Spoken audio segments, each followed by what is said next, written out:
ஷாஜகான் விஜயின் அமைதி. தன்னிடம் அடைக்கலம் தேடி வருகிற எல்லா காதலர்களையும் சேர்த்து வைக்கும் ஒருவன் தன்னுடைய காதலில் தோற்று நிற்பதுதான் 2001 வெளிவந்த ஷாஜகான் படத்தின் கதை.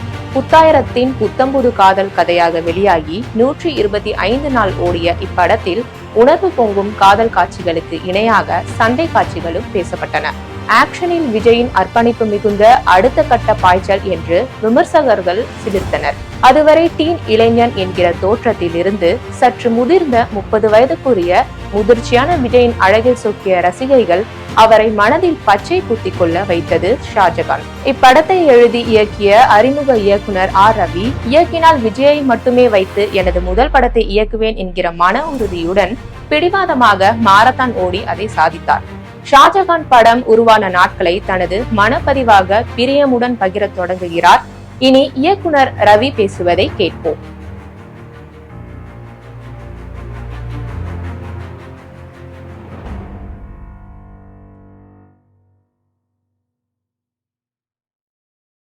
ஹாலில் உட்கார்ந்திருந்தார் எஸ்ஏசி. தம்பி உட்காருப்பா, முதல்ல தண்ணி குடிச்சிக்கோ, டீ வரும், குடிச்சிட்டு 1 மணி நேரத்தில் கதையை சொல்லு. பட் ஒரு கண்டிஷன், கதை பிடிச்சாதான் ஃபர்தராக உங்ககிட்ட பேசுவேன் என்று கராராக சொல்லிவிட்டு கதையை கேட்க தொடங்கினார். விஜய் வீட்டின் தேநீர் சுவையும் இதமான சூடும் ஒருவித உற்சாகத்தை கொடுத்திருந்தது. கதையை சொல்லி முடித்ததும் உற்சாகமான எஸ்ஏசி சில திருத்தங்களை சொன்னார். எஸ்ஏசிக்கு கதை பிடித்த விஷயத்தை சௌத்ரி சாருக்கு சொல்லிவிட்டு காத்திருந்த போது அடுத்து வந்த 3ஆம் நாள் அதிகாலையில் விஜய் சாருக்கு கதை சொன்னேன். கதையை கேட்டபோது அவர் உண்மையில் மூச்சு விடுகிறாரா என்று சந்தேகம். அவ்வளவு சைலண்டாக கதையை கேட்டு முடித்தவர் கதை பிடித்ததா இல்லையா என்று எதுவும் சொல்லாமல் அமைதியாக எழுந்து உள்ளே போய் தன் அறையின் கதவை சாத்திக் கொண்டார். எனக்கு இதயம் முரசு போல இடிக்கத் தொடங்கியது. எஸ்ஏசி சாரின் உதவியாளர் வந்து நீங்கள் போகலாம் என்றார். என் கண்கள் கலங்கி உடைய தயாரான போது அதை கட்டுப்படுத்தி கொண்டு வெளியே வந்து பைக்கை உதைத்தேன். பூங்காக்கள், மால்கள் போன்ற பொது இடங்களில், மக்கள் மிக நெருக்கமாக பயணிக்கும் பேருந்துகளில், மெட்ரோ தொடர் வண்டிகளில் இன்றைய கணினி யுக காதலர்கள் மிக நெருக்கமாக நடந்து கொள்வதை பார்க்கும்போது அதிர்ச்சியாக இருக்கிறது. பாலியல் ஈர்ப்பால் மனதில் கருக்கொள்வது உறுதியாக காதல் அல்ல. அது தன் தேவையை அடைந்த பிறகு சம்பந்தப்பட்ட இருவரிடமிருந்தும் நிழல் போல் கடந்து போய்விடும். ஆனால் ஒரு தூய காதல் என்பது பாதுகாப்பு உணர்வை தருவது, நேர்மையிலிருந்து துளிர்ப்பது. இருவரின் மனதிலும் பரஸ்பர காதல் ஏற்பு உறுதியான பிறகு கைகோத்து நடப்பது, ஒரே பைக்கில் பயணிப்பது, இவையெல்லாம் தவறில்லைதான். ஆனால் அதற்கும் நாகரிக எல்லை இருக்கிறது. அதை தூய காதலில் காண முடியும். மாறாக கல்வி கற்று முன்னேற ஓடும் பெண்ணை, வேலை செய்து குடும்பத்தை கை தூக்கி விட வேண்டும் என்கிற கனவை கொண்டிருக்கிற பெண்ணை காதல் என்கிற பெயரால் தொந்தரவு செய்து அவளை மடை மாற்றுவது போல் ஓர் அயோக்கியத்தனம் ஏதுமில்லை. இவனை கரம் பற்றினால் நம்மை பாதுகாப்பான், அதற்குரிய குறைந்தபட்ச தகுதியுடன் இருக்கிறான் என்று பெண் நம்பி வந்து கரம் கோக்க ஒப்புக்கொள்ள வேண்டும். அப்படிப்பட்ட காதல் எல்லா தடைகளையும் கடந்து வரும் என்று நம்புகிறவன் நான். அதனால்தான் இதயங்களே, சாதி, மதம், மொழி, நிலம் இவற்றை கடந்து வரும் காற்றைப் போல காதலியும் சுவாசிப்போம் என்கிற கவிதை எழுதப்பட்ட வாழ்த்து அட்டையை விஜய் நடித்த நாயகன் அசோக் விரும்பி வாங்குவது போல் ஷாஜகான் படத்தில் காட்சி வைத்தேன். அப்படிப்பட்ட அசோக் பொறியியல் கல்லூரியில் பயிலும் மாணவி மகியாக நடித்த ரிச்சாவின் மீது ஒரு தலையாக காதலை வரித்து கொண்டு அவளிடம் அதை சொல்ல தயங்குகிறான். அவனுடைய நண்பர்கள், யார் யாரோ லவ்வுக்கெல்லாம் ஹெல்ப் பண்ண எங்களை கூப்பிடுற, ஆனால் உன்னோட லவ்வை மட்டும் அந்த பொண்ணுக்கிட்ட சொல்ல மாட்டேங்கிற என்று சட்டையை பிடித்து உலுக்குவார்கள். அவன், அது என்னால் முடியாது என்கிறான். ஏண்டா முடியாது என நண்பர்கள் அதட்டி கேட்பார்கள். அப்போதுதான் அவன் மனநல மருத்துவமனையில் சிகிச்சை பெற்று வரும் தன்னிலை மறந்துவிட்ட தன்னுடைய நண்பன் கிரியை அழைத்து கொண்டு போய் காட்டுவான்.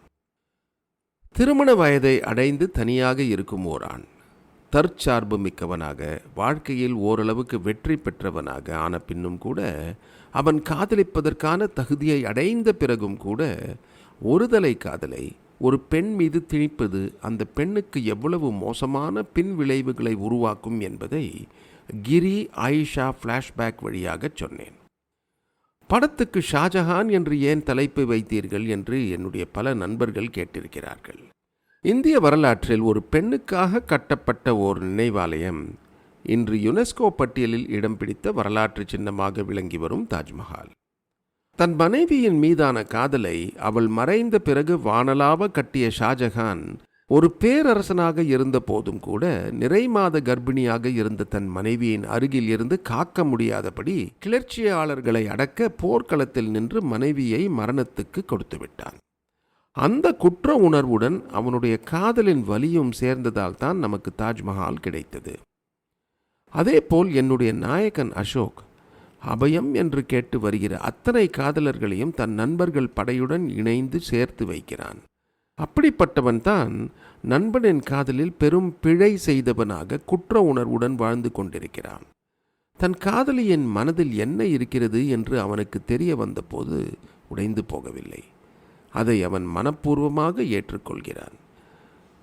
நண்பனுக்கு உதவுகிறோம் என்று உணர்ச்சி வசப்பட்டு தான் காட்டிய அவசரத்தால் 2 பேரின் வாழ்க்கை நொறுங்கிய பின்னர்தான் விரும்பிய பெண்ணின் மனதில் நாம் இருக்கிறோமா இல்லையா என்பது தெரியாமல் அவளை நெருங்கக்கூடாது என்கிற பக்குவத்தை பெறுகிறான்.